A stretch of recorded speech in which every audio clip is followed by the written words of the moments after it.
It's very nice to be here. I come in peace for all mankind, and womankind as well, if I may dare to represent them. The way I thought I would structure the thing is basically read a bit from my new book, which I hope then establishes my credentials as an authentic UFO witness and possible abductee. And then I'll talk a little bit about what I think about it, because I don't think about it what most people think about it. My dream from the time I was 8 or 9 was to encounter a UFO, because I always had the impression that if you would encounter one, you could understand it. That it was maddening to realize that it seemed to have a great affinity for people who live in trailer courts, but very little affinity for anybody I knew. And so you constantly had to filter these eyewitness reports by people that you wouldn't send to the corner store to buy milk. So this was a problem, and it will I'm sure it haunts many of you who have never encountered a UFO. So I'll read the description of the encounter, then talk a little bit about my conclusions and ideas about it, and then we can just have a discussion. I guess I should say a little bit about my method. I really am a fence sitter. I loathe science and am always keen to attack it in most situations, though not here, because I love reason, and I'm perfectly aware of the difference. I also know what a concept means, like rules of evidence. I'm not sure that's a concept as widely circulated in these circles as it needs to be. In other words, how do you tell shit from shinola? That's very critical. And I think reason can take us only a certain distance. And then we have to go with the divine imagination. But with all safety systems fully in operation, or the divine imagination will lead us into complete paranoia. This is what happens to a body of knowledge when it's unable to make good on its first premises. In other words, if you have a great notion of reality, but you can't confirm it, then it must be because evil forces are conspiring against you and somehow subverting the success of your neat version of reality. And as someone who at one point in my life studied the history of science, there have been many episodes in the history of science where great hope gave way to paranoia. The phlogiston phenomenon is one example, or Lysenko and genetics. And, it's been, 47 years since the Rainier Lights, or close to it. And the phenomenon has not become more explicit.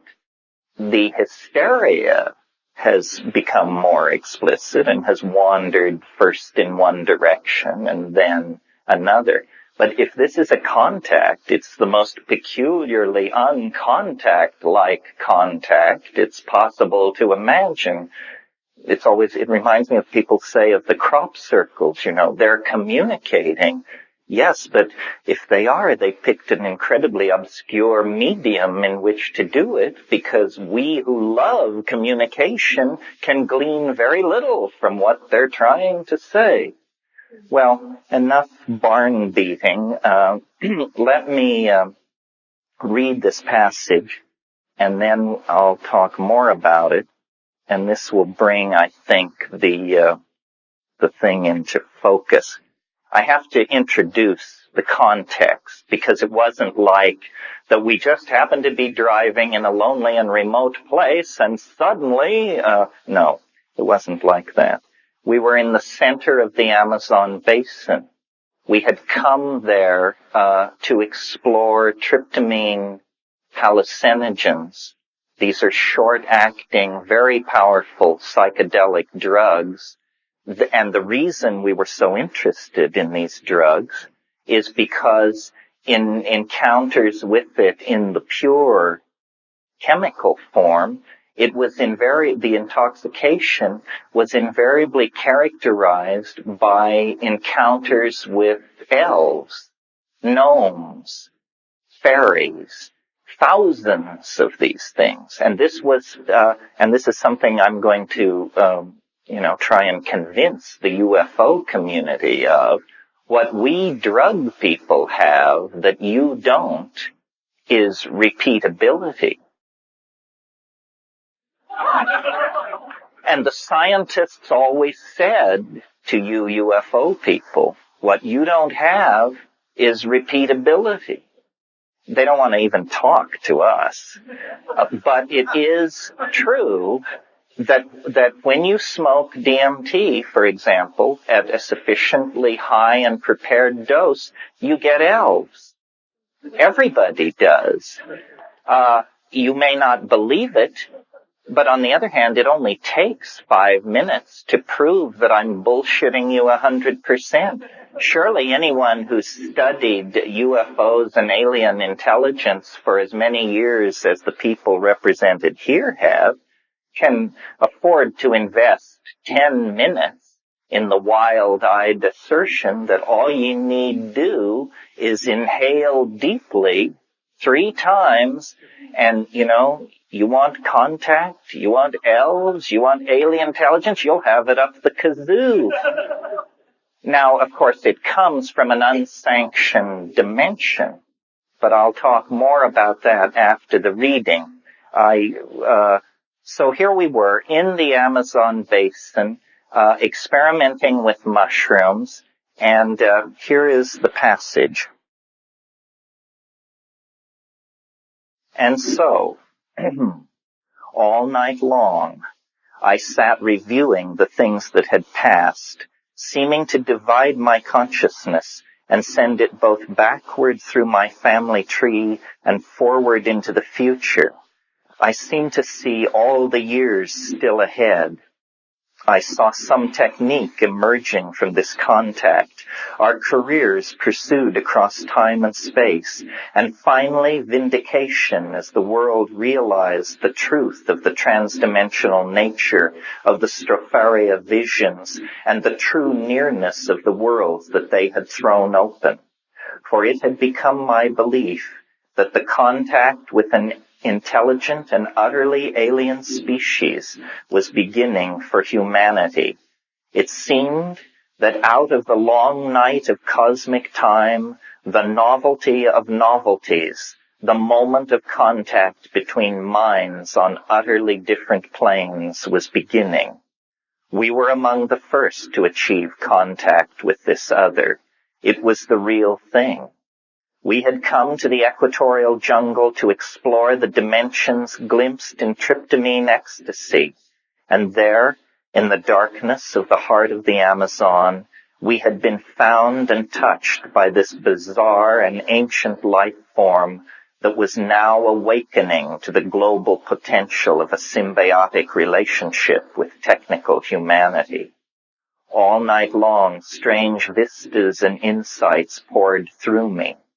I saw gigantic machineries and worlds of vegetable and mechanical forms on scales inconceivably vast. Time, agatized and glittering, seemed to pour by me like living superfluids, inhabiting dream regions of terrible pressure and super cold. And I saw the plan, the mighty plan, at last. It was an ecstasy, an ecstasis that lasted hours and placed the seal of completion on all of my previous life. At the end, I felt reborn, but as what, I knew not. In the gray light of a false dawn, and I should say I wasn't loaded, I was insomniac. In the gray light of a false dawn, the wave of internal imagery faded away. I rose from where I had been sitting for hours and stretched. The sky was clear, but it was still very early, and stars were still shining dimly in the west. In the southeast, the direction toward which my attention had been focused, the sky was clear except for a line of fog or ground mist lying parallel to the horizon, only a few feet above the treetops on the other side of the river, perhaps a half-mile away. As I stretched and stood up on the flat stone where I had been sitting, I noticed that the line of fog seemed to have grown darker, and now seemed to be churning or rolling in place. I watched very carefully as the rolling line of darkening mist split into two parts, and each of these smaller clouds also divided apart. It took only a minute or so for these changes to be executed, and I was now looking at 4 lens-shaped clouds of the same size, lying in a row and slightly above the horizon, only a half-mile or so away. A wave of excitement swept through me, followed by a wave of definite fear. I was glued to the spot, unable to move, as in a dream. As I watched, the clouds recoalesced in the same way that they had divided apart, taking another few minutes. The symmetry of this dividing and rejoining, and the fact that the smaller clouds were all the same size, lent the performance an eerie air, as if nature herself were suddenly the tool of some unseen organizing agency. As the clouds recoalesced, they seemed to grow even darker and more opaque. As they all became one, the clouds seemed to whirl inward like a tornado or a waterspout. And it flashed into my mind, perhaps it was a waterspout, something I still have never seen. But even as the thought formed, I heard a high-pitched, ululating whine. Whee, whee, whee, come drifting over the jungle treetops, obviously from the direction of the thing I was watching. I turned and gave one glance at the river house 70 feet behind me and up the steep hill, gauging whether I had time to run and awaken someone to get confirmation of what was happening. To arouse someone, I would have had to go hand over hand up the slope and consequently take my eyes off the thing I was watching. In the space of an instant, I decided that I could not cease observing. I tried to shout, but no sound came from my fear-constricted throat. The siren sound was rapidly gaining pitch, and in fact everything seemed to be speeding up. The moving cloud was definitely growing rapidly larger, moving straight toward the place where I was. I felt my legs turn to water and sat down, shaking terribly. For the first time, I really believed all that had happened to us, and I knew that the flying concrescence was now about to take me. Its details seemed to solidify as it approached. Then it passed directly overhead at an altitude of about 200 feet, banked steeply upward, and was lost from sight over the edge of the slope behind me. In the last moment before it was lost, I completely threw open my senses to it and saw it very clearly.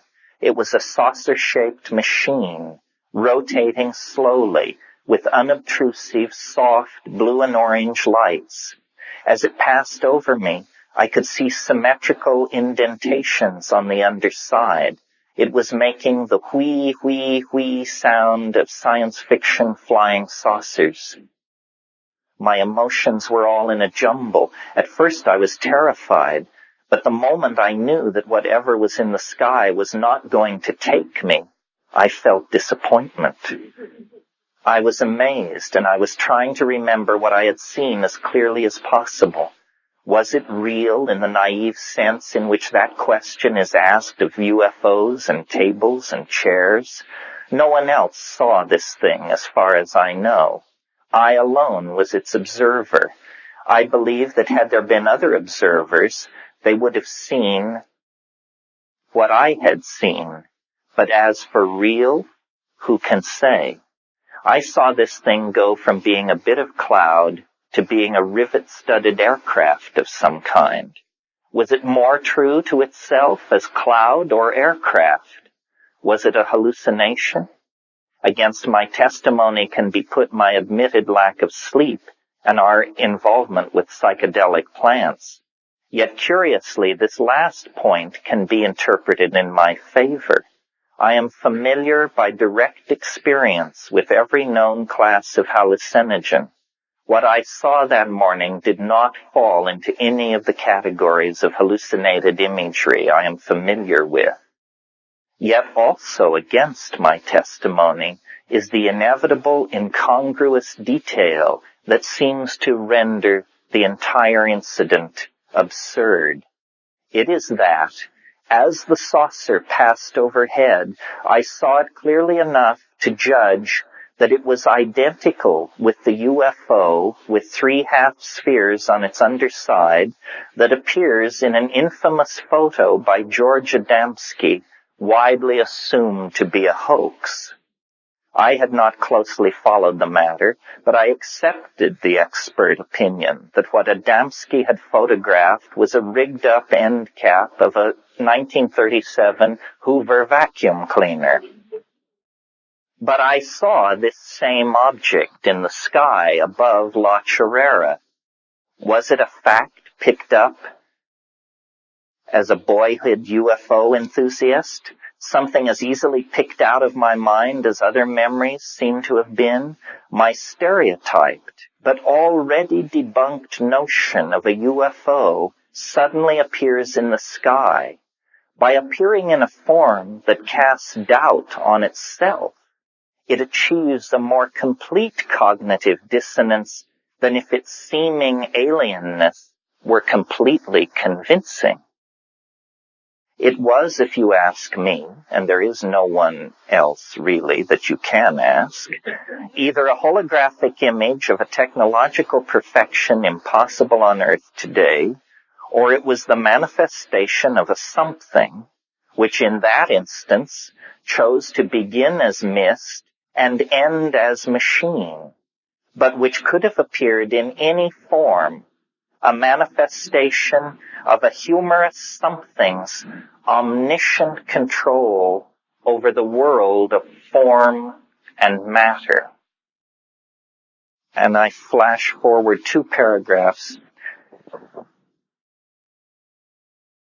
In the previous paragraph, I had been discussing mirages. And I said an ordinary mirage is something that we see in space that isn't there. Could there be mirages in time?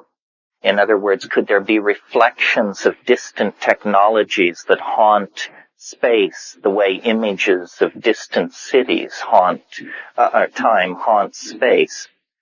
I believe that this latter comes close to the mark.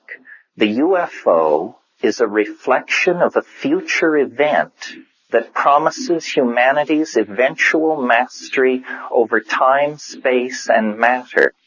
We, in our clumsy attempt to probe these mysteries, we, meaning my brother and myself, were able to coax nature into throwing out this great burning scintilla of pure contradiction from the dark retort where she labors over the chemistry of the millennium. That we were able to do this is full of import. It meant to me that we were on the right track. The Stropharia cubensis mushroom is a memory bank of galactic history. Alien, but full of promise, it throws open a potential for understanding that will sweep away the petty concerns of Earth and history-bound humanity. So that was the encounter, not the only encounter. The book is full of weird shit, but that is actually, in a sense, the most conventional presentation of the encounter. It was absolutely convincing. It was the Adamski disc, which I do believe is malarkey. It was as cognitively dissonant as it could possibly be, you see, because if it were convincing in its alienness, you would know what you were dealing with, a UFO from another star system, obviously. But what are we to make of a 45-foot diameter Hoover end cap sailing through the blue skies of the Amazon? Well, I've given a lot of thought to these questions because my method has always been rational. In other words, I hear about something weird and I go there and I say, what can you show me? What have you got? I applied this to yogins in India, UFOs, fairy sightings, reason, but a willingness to explore the edges has been the method. And when I applied that method to the spiritual traditions of mystical India, I came away with considerable skepticism as to their accomplishments in that domain, at least in the contemporary scene. I have never seen a violation of physics that was not connected somehow with a psychedelic experience. My entry into psychedelics began very naively. It was presented as instant psychotherapy or insight, however vaguely defined.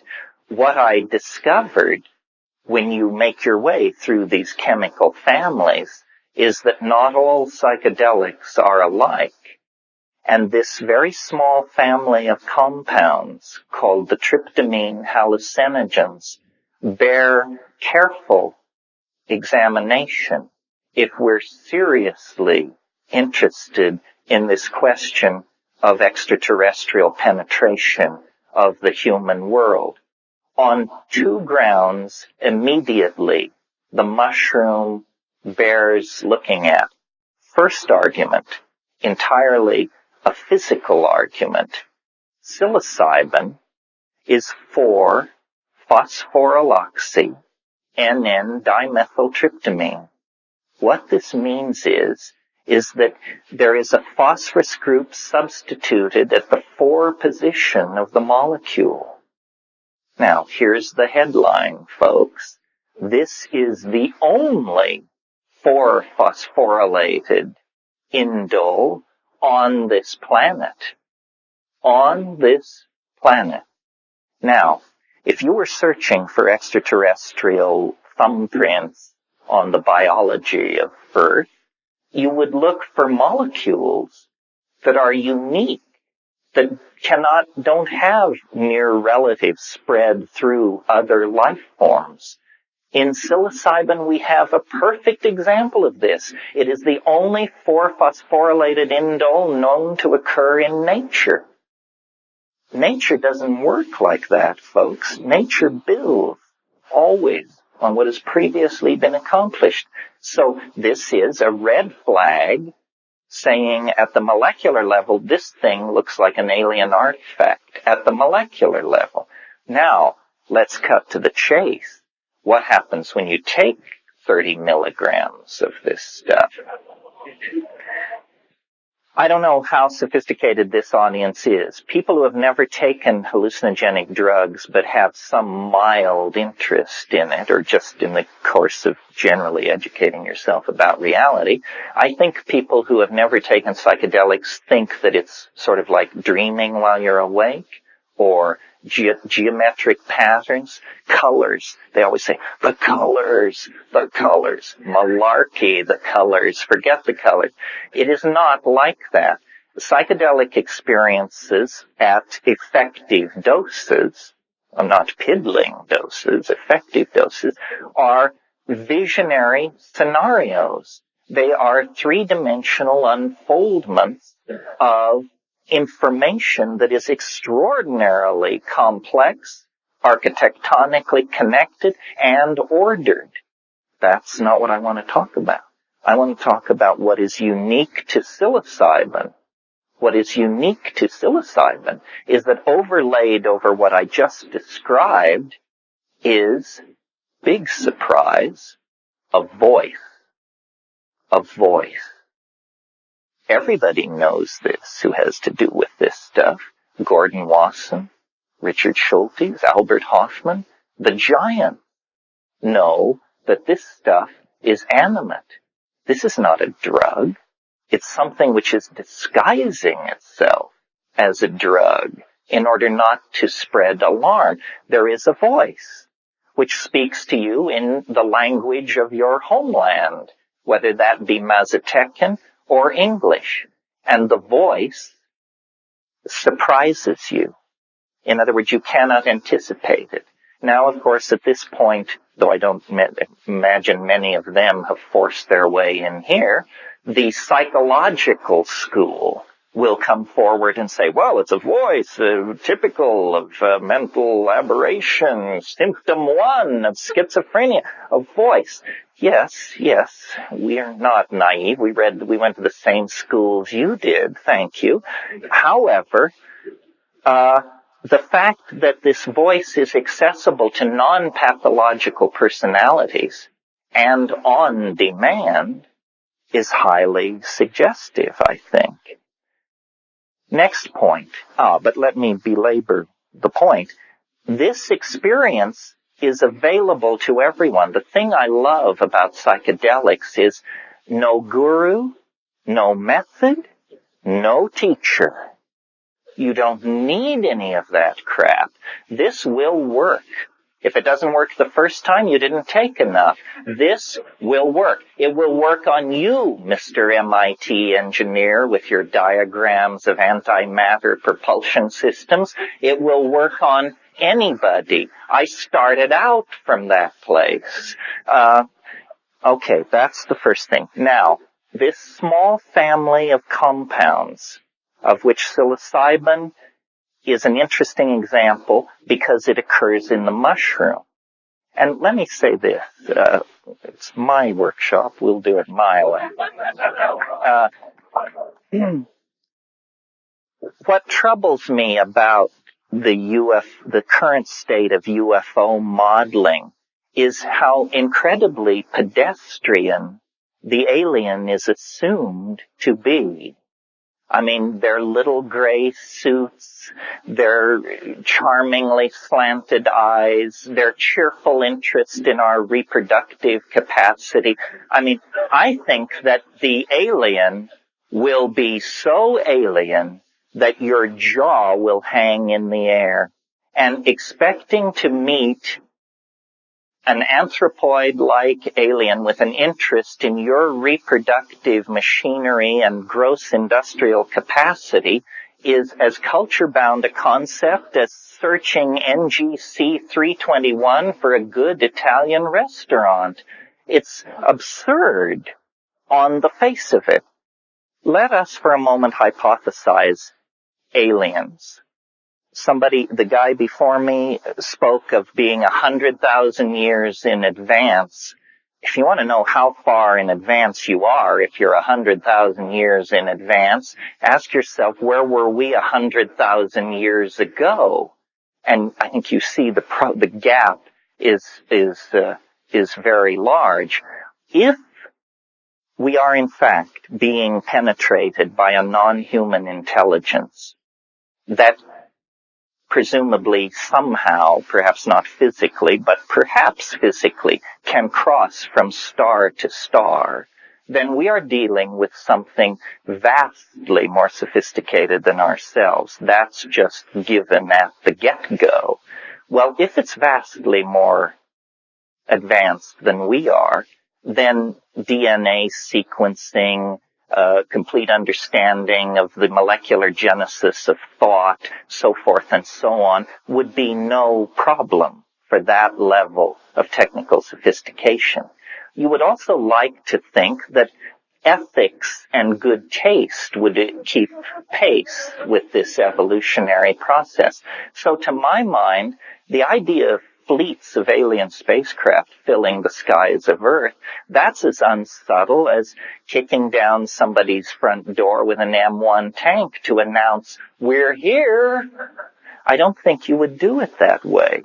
If you really wanted to study a Aboriginal race and you really had a hot technology, what you would do is you would study their social psychology, and you would say, are there any chinks in the armor of their expectations about how reality behaves? And you would discover, in studying us, this species intoxicates itself, and it has a curious attitude towards its intoxications. Anything goes. So, if somebody drinks a pint of Stolichnaya and announces that they see pink elephants, we are all amused. We say, "Of course you do. You were drunk out of your mind." Isn't it obvious that an alien would hide its presence in an intoxication? That this is the non-invasive, tasteful, respectful way to have intercourse with another species. You say, you put yourself into a plant. You put a barcode into a molecule. Then the shaman intoxicates himself and he says, aha, it's an ancestor spirit, or it's the soul of the plant. But whatever it is, it's giving me good information. It's telling me where the reindeer went. It's telling me what the weather will be next week.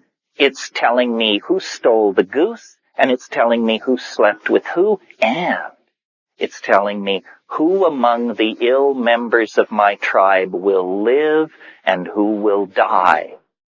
And with that information, I can make a political career as a healer.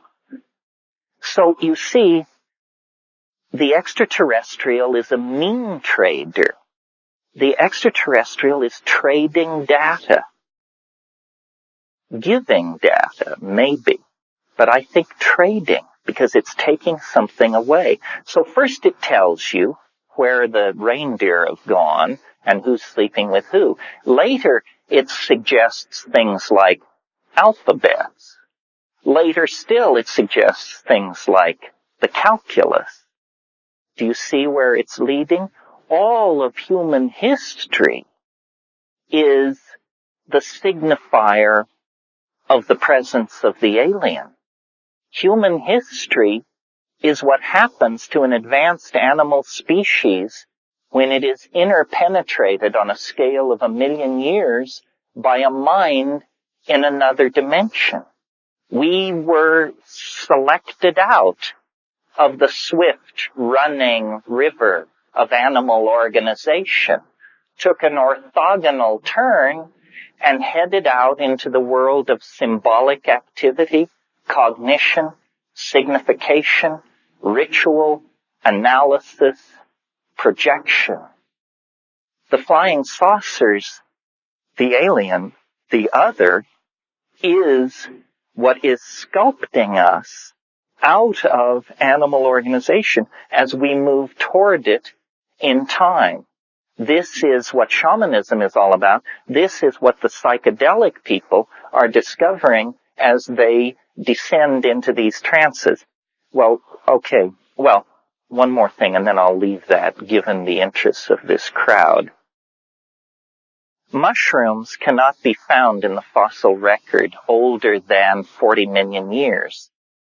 You say, ask a straight paleontologist why, and he says it's because they're soft-bodied and none survived older than that. We have soft-bodied creatures in the Burgess Shale that are dating out at 3.8 billion years. If you assume a super technology, it means that the species that holds that technology can design itself. It is not subject to the tyranny of whatever form it inherits from the evolutionary processes of its home planet. even we in our primitive state are on the brink of being able to design ourselves through genetic manipulation. Therefore, look at Stropharia tubensis, the psychedelic mushroom. Spores are the most electron-dense organic material known.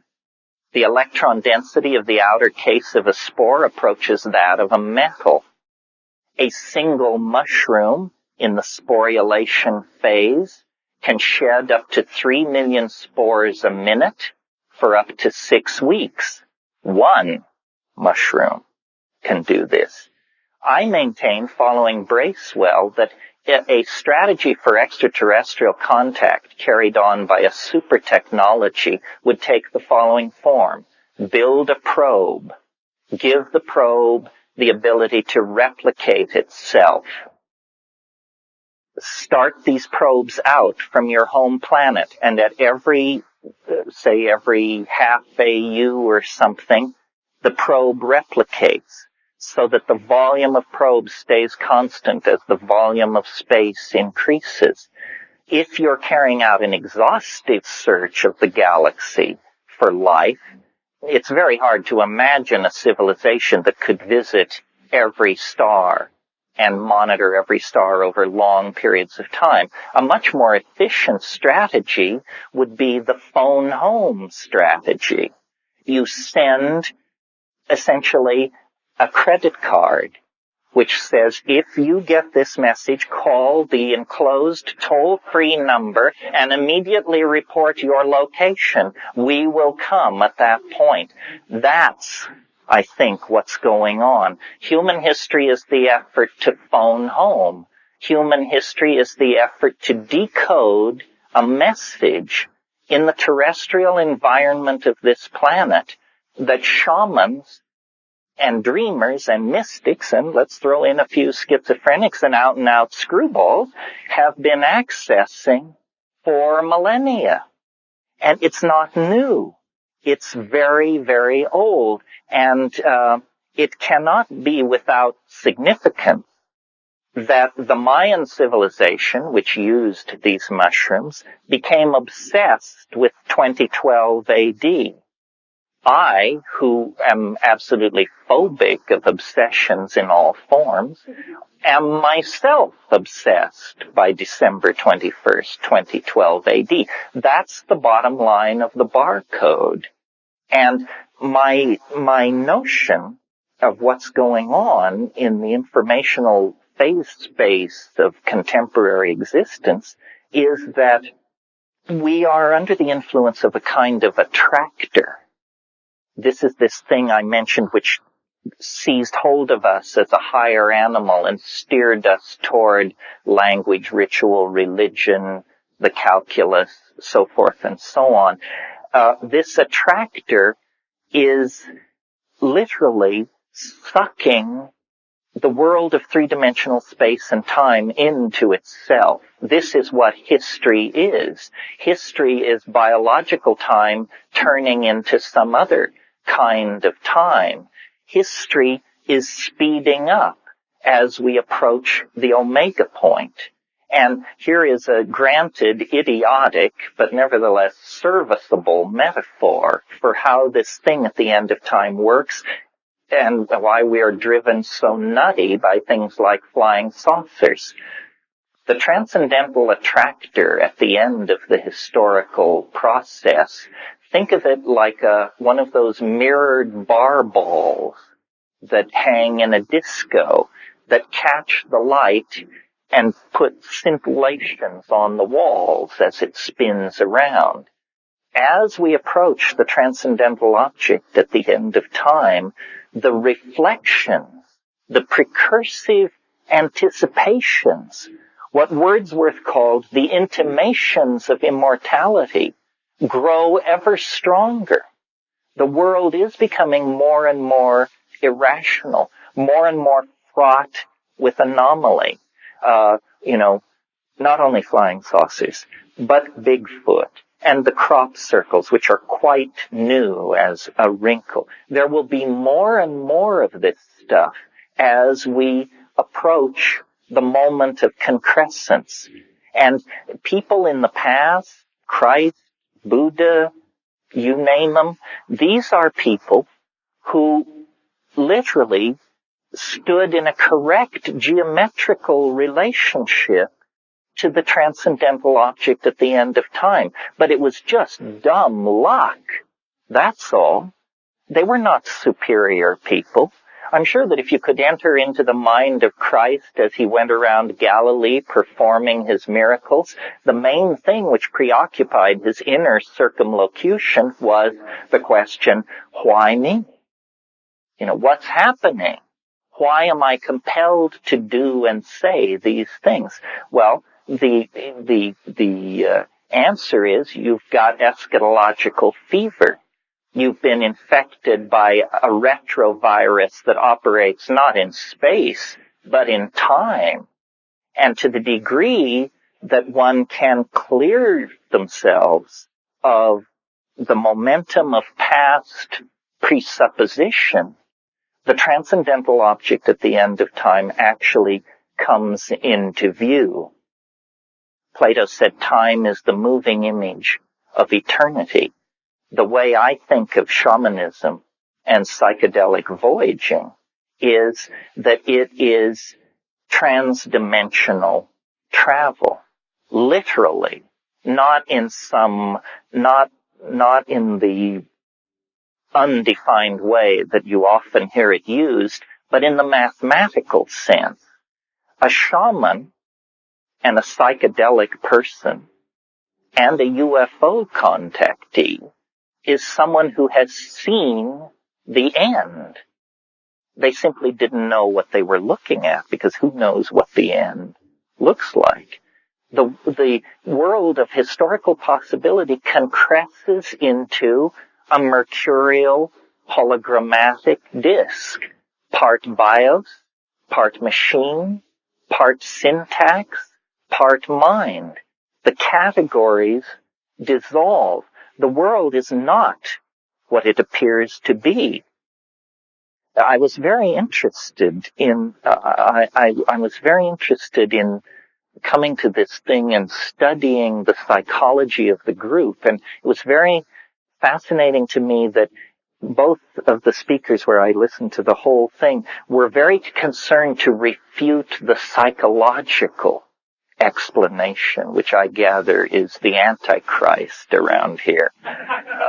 And as I understand it, somebody said to me, the first thing they said to me, I thought, my God, these people are on edge. He said, I want you to know that this Jungian thing is bullshit. I said, okay, that's fine.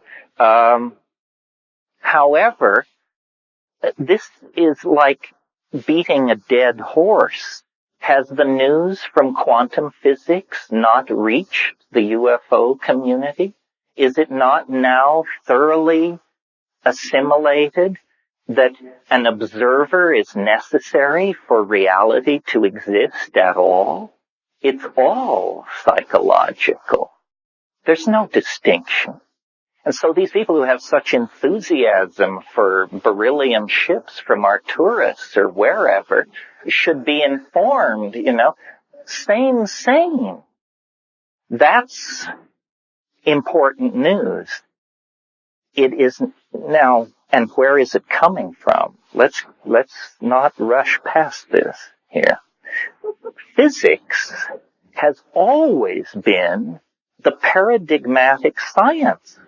All sciences have physics envy. Why is that? Because it's not unlikely in a physics experiment to be able to predict an experimental result to 3 decimal points of accuracy. That's science. You don't get that in sociology. You don't get that in psychology. You don't even get that in biology. And physics is the most mathematical of all the sciences. So around the towering edifice of physics, the more frightened and uncertain of the sciences had gathered near her skirts. Well, so now what is physics telling us? Saying, folks, hold your horses here. It turns out the cheerful world of billiard ball-like atoms winging their way through Newtonian space is in for serious revision. It turns out that these particles aren't even particles. They're waves. Well, no, not exactly. They're both. Well, what I actually meant to say was, and you discover the babble of mad people. Science has collapsed. Its core has given way to contradiction. The cheerful exploration of matter that begins with the Greeks is destroyed by Werner Heisenberg and all his evil grandchildren, who now show that, number one, it's incomprehensible. Number two, it's self-contradictory. Number three, you can't conceptualize it except in some enormously complicated mathematical phase space anyway. So this concern for the materiality of the saucers is a completely anachronistic issue. Carried far enough, the analysis of this stage will show you that it has no, quote, reality to it. Now, this plays nicely right into my hands. Let's go back now to those drug-induced hallucinations. I think every UFO investigator in the country, they have these forms when they come rushing out to your house when you report a 11-mile-long green cigars overhead. And the first question is, are you intoxicated? Do you have a history of taking drugs? What is your relationship to altered states? This is complete fascism. Most encounters with extraterrestrials take place in altered states. That's what altered states are. Reality is, the tip of an iceberg of irrationality that we've managed to drag ourselves up onto for a few panting moments before we slip back into the sea of the unreal. What this means then, just to cut to the chase, is that psychedelic drugs are as important to the study of UFOs as the telescope was to the redefining of astronomy. You can meet the alien. You can meet the alien tomorrow night, if your connections are good enough. And you can meet the alien over and over and over again. You said this was what you wanted. Baby, it's on its way. It's being served. The anxiety that society feels about psychedelic drugs, and notice, psychedelic drugs do not cause addiction, ruin lives, or inspire people to rob banks, or any of that. Psychedelic drugs, nothing has ever been adduced against them except that they give you funny ideas. Well, I think this is a crowd familiar with being stigmatized for dealing in funny ideas. They haven't made UFOs illegal, but they certainly have made psychedelics illegal. This is because this is the portal. The secret is out. It isn't going to be a top-down revelation. It isn't going to come on McNeil Lehrer or the cover of Time. There will not be an announcement from the White House press office. Anybody who has that vision of how it works has completely given away their own power. You are not to be a consumer of the UFO. It is not for your amusement. It is for your transformation. And you can play the game of waiting with the uninitiated, or you can simply go look at the end of the movie. Shamans have been doing this for at least probably 100,000 years. And it's a process of opening to an experience, not an ideology. It's not an ideology. It's an experience. The UFO thing began as an experience. The Rainier Light, the rest of it. It was quickly seized upon by ideologues, the contactees of the 50s. Now there are new ideologues. The problem is everybody claims too much information. Where does it end? People who have exact information on the geography of Atlantis or the pecking orders of distant planets and this sort of thing. There are rules of evidence. There are rules of evidence. And what can't pass through that filter has to be discarded. I think that the real other need not be guarded by the frail efforts of occult apologists. The real other can be hammered on with a ball-peen hammer, and it will do just fine, thank you. So I want to suggest, and I'm very delighted to have the opportunity, the UFO community has a great database of experience with weirdness.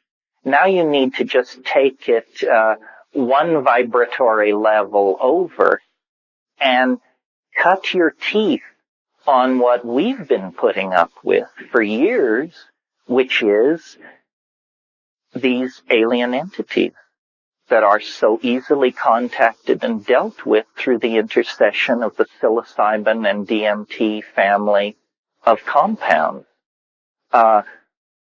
I want to describe my DMT experience just to let you know how alien it is, and then we can discuss this a little. I described the psilocybin experience, or I mentioned that it is a voice. DMT, which is a near relative of psilocybin, I mentioned 4-phosphoryloxy-NN-DMT. Now I want to talk about NN-DMT. This is a compound, the commonest hallucinogen in nature. Note that, because if an alien were spreading hallucinogens around, this would be the one to look at, the commonest one. You smoke it. It only lasts 3 to 7 minutes. Not long, folks. Anybody can invest 3 to 7 minutes, I would think, in an experiment which might alter your complete ontology. What happens when you smoke DMT? Well, here's what happens to me. There is a mandalic pattern which forms, which is identifiable as what pharmacologists call preliminary hypnagogia. It just simply means that the brain-mind system is saying, yes, exotic indoles are arriving at the synaptic receptors in unexpected numbers. Yes, we are monitoring this situation. Yes, yes, yes. Okay. That goes on for about 30 seconds, and then you are propelled through it into a place. A place, not a state of mind, a place. And this place has its low. It's no higher than this ceiling. And it's actually about the size of this room, but rounded, softened lighting, indirect lighting. But the main action is you are instantly plunged into an environment of elf intelligence, self-transforming machine elves, I call these things, or types, just for want of a better name. They are not cheerfully portrayed and suitable material for t-shirts and coffee mugs. They are self-transforming jeweled basketball-like things. It's not clear they are made of matter. They are made of light. Their status on the phylogeny of biology is extraordinarily murky.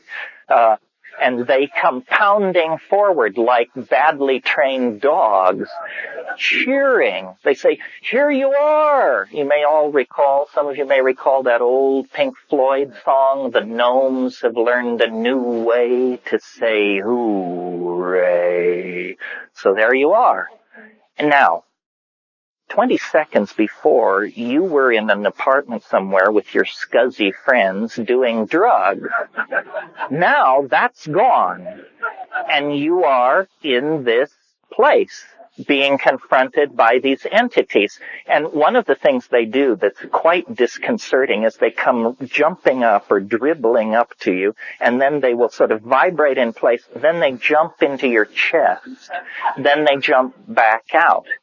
But the main thing is they are doing something very, very interesting. What they're doing is the reason I call them language elves is because they possess an ontos of language that is completely alien to us. They use a language which you can see. They can condense meaning before your very eyes. For them, syntax is not acoustical rules, it's pictorial rules.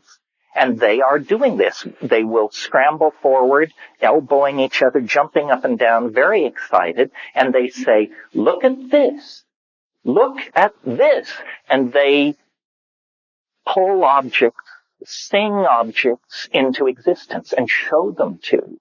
And as your attention goes into these things, the emotion is indescribable. These objects are made of gold, ivory, smaragdine, chalcedony, beryllium, terbium, flesh, gold, blood, heat, tears, and it's all changing, morphing as you look at it. And as you look at this, you have, without an iota of doubt, the conviction, if I could bring this thing across, it would end human history. Argument would cease. You would just say, look at this. And they're pushing each other away, showing you, look at this one, look at this one. These objects themselves emit sound and make other objects. The whole thing is going on in an atmosphere of incredible hilarity and confusion. It's now 1 minute since you left your scuzzy friends in that badly furnished apartment. Naturally, the fact that you're having this experience raises certain fundamental questions, such as, am I dead now? Is that what's happened? And the entities say, don't give way to amazement. Don't flip out about how you can't believe it and it's impossible and so forth and so on. Don't do that. Just pay attention. Pay attention to what we are doing and what we are showing you. And what they preach is a new dispensation of language, a language that can be beheld. And as you sit there, you feel like a bubble form in your stomach and begin to make its way to your mouth. And when it comes out as a kind of a glossolalia, you discover that in that space, you too can make jeweled objects with spinning interiors and reflexively rotating sub-themes and so forth and so on, all driven by a kind of spontaneous glossolalia-like verbal activity that is very spontaneous and undescribable, but fortunately doable. It sounds like this. This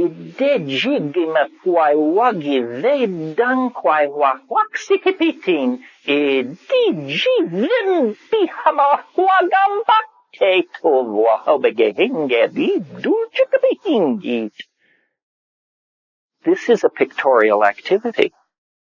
Now, when I went to the Amazon, I went to, they've been known for years, tribes of people using a hallucinogen called ayahuasca. And when you take ayahuasca with these people, they sing. And then they have like little intermissions. And I would be in my horrible Spanish ear listening to these people.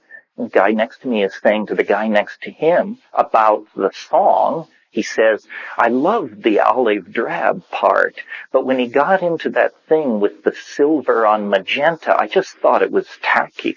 And I'm, what? Say what? You realize these people, for them, sound is being transduced in the visual cortex. The ordinary processing of acoustical input is being shunted to the visual cortex. This is the same thing the DMT types are talking about. And these are the very jungle tribes that it's always been charged had group mind, telepathy, ways of creating a social cohesion that was contravened reason. This is what's going on, I think. Now, I then studied this phenomenon of language very carefully. I mean, it had never even occurred to me of visual language. I discovered, however, that nature has anticipated this phenomenon in the organisms that are known to us as octopi and cephalopods.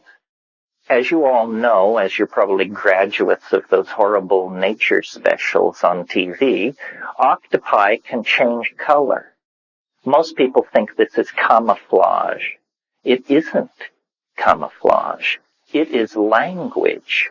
Octopi control an enormous repertoire of what are called traveling dots, blushes, shadings, striping, wavy lines, and a huge color palette.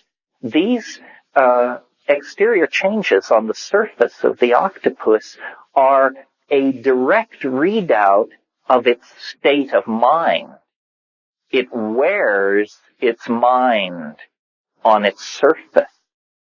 And you may not know, but at the third gastrulation of the blastopore in the human fetus, it becomes the surface of the body.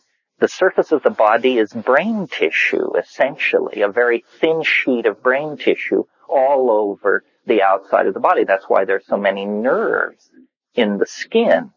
So what seems to be being preached in the DMT encounter is the ontological transformation into a telepathic mode. Now, you may have thought telepathy was you hearing somebody else think. Apparently, that's not what telepathy is. Telepathy is you seeing what somebody else means.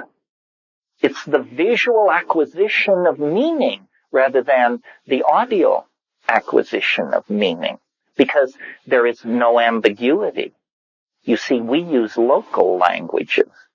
If your dictionary matches my dictionary, you can understand me. And that's fine if we're saying, could you close the door or get me a grant? But if what we're saying, if we're talking about the ontology of language or the political obligations to the community in the light of the inevitability of mortality or something like that, then acoustically transduced sound and common dictionaries don't cut the mustard. One of the most uncool things you can say in any situation is, would you please explain to me what I just said? Because that rends the fabric, and we're then faced in the mud of the fact that nobody understands or even bothers to listen to anybody else, and if they do, they don't get it anyway. Well, I think that we are on the collision course with a planet-transforming event, and that we have been for a very, very long time. I also believe that it lies below the horizon of rational apprehension at this point in time. It's if you're in this game for fun, there's lots of fun to be had. If you're in this game for final answers, I suggest you take up geometry. It will be much more satisfying. There isn't going to be closure. I mean, because, after all, don't lose sight of the fact that we're advanced monkeys of some sort. The idea that advanced monkeys could, in fact, unearth and then cognize the secret of the universe is like expecting the same thing from termites or muscles. It's absurd. It's ridiculous. I mean, we are embedded in mystery. Our brains were evolved to keep us from being eaten by nearby hungry competitors. It is not a tool for philosophy. Philosophy comes later. And I think that what the UFO community and what the psychedelic community share is a tremendous impatience with scientism and the fascism of scientism. And the way to overcome these things is to simply opt out of the historical game and avail yourself of the shamanic tools which have always been there. The whisperings from the other dimension are probably 1,000 millennia old. That's 1,000,000 years. That's the time that we have been sitting around campfires, spinning yarns for each other, and looking up at the night sky. We are not alone on this planet. But it may be that we are the late evolving intelligence. The mushroom said to me once, I said, what are you doing here? It said, you're a mushroom, you live cheap. I said, but it said it was not such a bad neighborhood till the monkeys went berserk. And that was only yesterday. So you see, it isn't that they're coming to us from the stars. It's that we are finally having the scales fall from our eyes to realize what it means to be on a water-heavy, oxygen-rich planet with over 2.5 billion years of biological history already neatly tucked under the belt. I mean, the peculiarities and singularities that have been built into our circumstance, I believe, would literally stand our hair on end. And the only way to make your way through this morass of claim and counterclaim is do not move your faith an iota beyond your own direct experience. If you haven't seen a UFO, believe no one. No photograph, no testimony, no nothing. Because everything is contaminated. Forget UFOs. Take Mount Everest. Have you seen it? Then for you, it doesn't exist. I saw it. It couldn't possibly be the world's largest mountain. I could hold it between this finger and this finger. So, then if you limit yourself to direct experience, does that mean that you're shit out of luck? No. It means that you have arrived at the beginning of the real path toward the saucer. Because you don't want to hear that Whitley Strieber or Bud Hopkins walked in through the purple doorway and was never seen again. You want to be the person to walk through the purple doorway and never be seen again. Well, I guarantee you it's more easily done than you might wish to suppose. But you're going to have to avail yourself of the shamanic technology, which is a super technology, of the shamanic technology that we inherit from the archaic civilizations. Not everybody fell into physics worship and materialism. The rainforest cultures, the Aboriginal cultures have kept the channel open while we dithered and mucked about in the historical process, materialism, scientism, positivism, you name it. But the doorway lies open. The problem is it requires an act of courage, real courage, because it's real. It's absolutely real. But the sine qua non is the psychedelic molecule. It was designed this way. It isn't that it's impossible to encounter these things in any other fashion, but it's impossible to coherently encounter them in any other fashion, because that's the part that is obtruding into the social sphere, and that's the area where contention, control, informational viruses, disinformation, false testimony, hidden agendas are totally corrupting of the phenomenon. But you can get it down to you and it if you will simply avail yourself of the psychedelic tools that nature created and that shamanism places at our disposal. That's where the frontier of this hyper-technical fantasy is headed, toward a revivification of knowledge systems that were ancient when the pyramids were not yet even a gleam in the eye. Question? Thank you very much.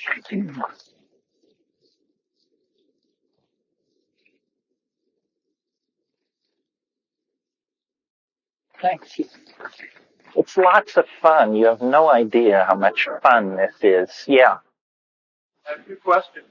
One, are you aware of any psychedelics being used in ancient Greece around the time of Plato or Aristotle? Sure.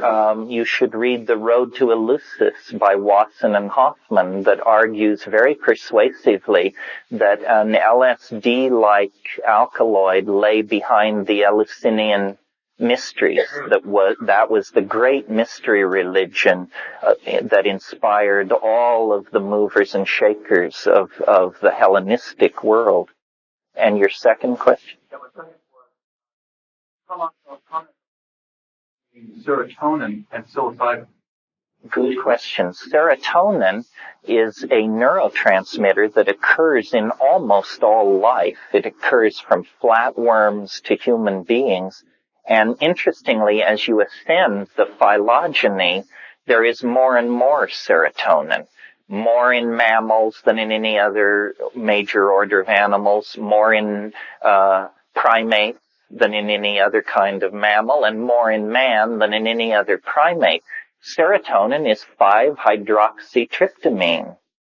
Psilocybin 4-phosphoryloxy, and then DMT, although it must be said that the phosphorus group is clipped off almost immediately and it becomes psilocin, 4-hydroxy, and then dimethyltryptamine.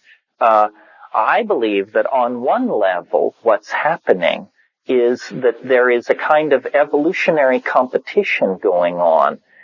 Obviously, some neurotransmitters are more efficient than others, and it may be that we are only a 1 or 2 gene mutation away from a swapping out of serotonin for some more efficient, whatever that might mean, neurotransmitter.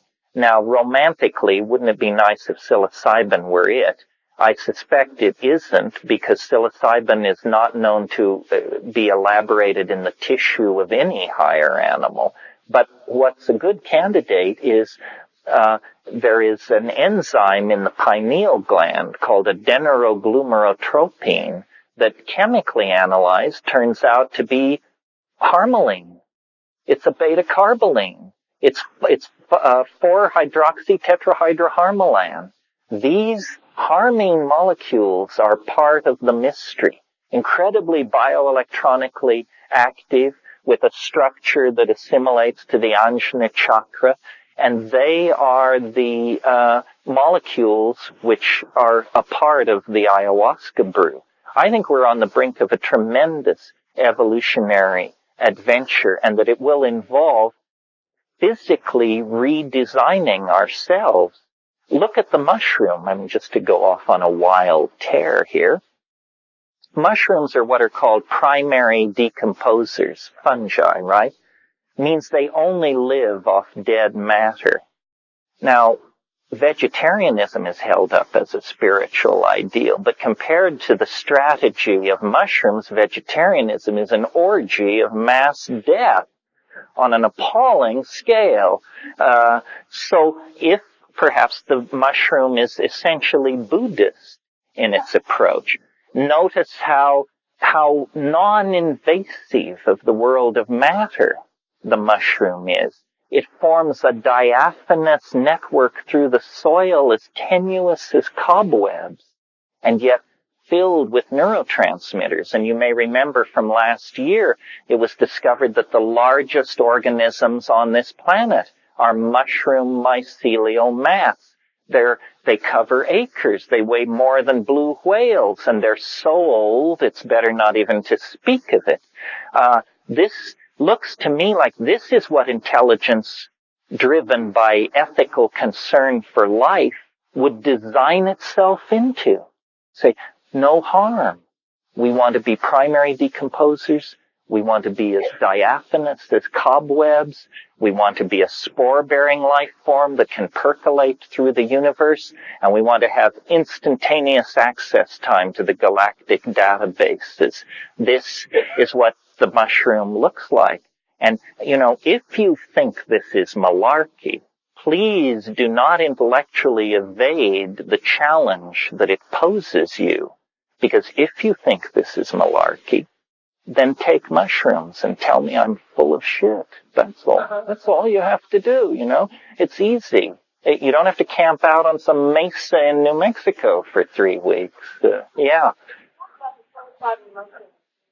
Only, I think it was psilocybin or the tryptamine hallucinogens being the only 4-phosphoryl and that makes it especially understandable as something an alien would present. That's essentially correct because it's so unique. Yes, because it's unique. In other words, I can imagine a scenario like this: a spore-bearing life form somewhere in the universe. It does everything with the technology of DNA. And you see, these spores actually can survive in the environment of outer space. I mean, that's what they love. If you store spores, you store them at 220 degrees below zero in liquid nitrogen. You store them in an outer space-like environment. Well, you can imagine a spore drifting in here, inculcating itself into the environment, and then carrying out a complete survey. And then, isn't it strange that these mushrooms were right in our paths as we left the trees and descended onto the African grassland? My book, Food of the Gods, I argued that